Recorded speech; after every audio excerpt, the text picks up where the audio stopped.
Air Arabia's business purpose back in 2003 was to make sure that more people are enabled to travel by air, basically connecting the region to the number of different citizenship that lives in this country.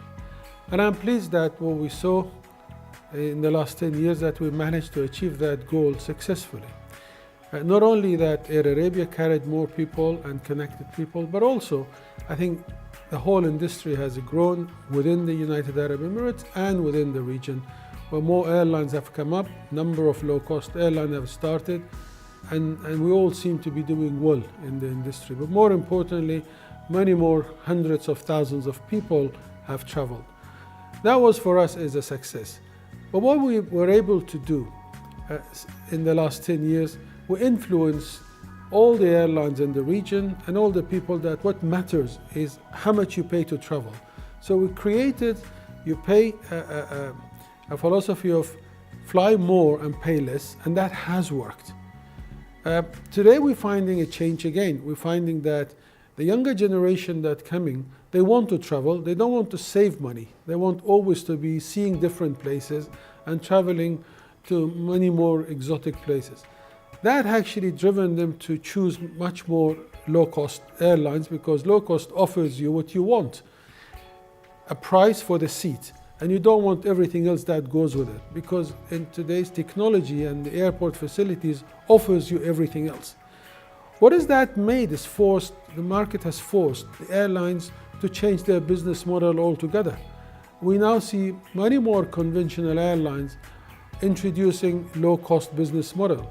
Those who have not set up a low-cost airlines have managed to introduce within the existing product separate cabins, which is in line with a low-cost offering, so they get the share of that market. And we're seeing more of that happening.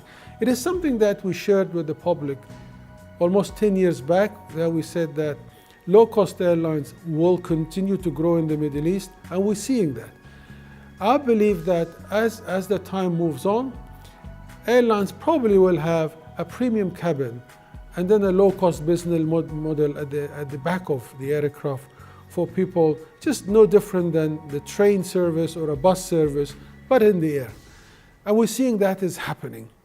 And I guess as we see more demands and more airports coming into the region and more open sky where more airports gives accessibility to the airline, capacity will increase, the demand on the travel will increase, and that will drive everybody to offer more or less the same product.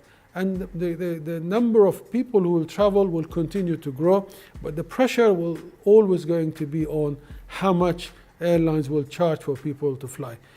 I think from that point of view, airlines have created extreme competitive edge at all of us, and we're all offering a good value for money. The future challenge will be what airports will charge the customers to fly through it. I think the taxation, the airport taxation throughout the region have been going up.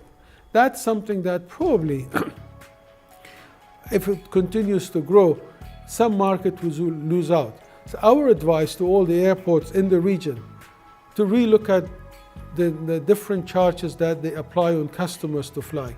Because in a lot of occasions, a lot of customers find the cost of air travel is cheaper than the cost of the taxations at the airport. And I think if the two matches, then we create an industry that everybody will be traveling. As we always said, there isn't a single person who does not want to travel on an aeroplane. And I think there isn't a person that doesn't want to see the world. And we should be able to enable people to do that.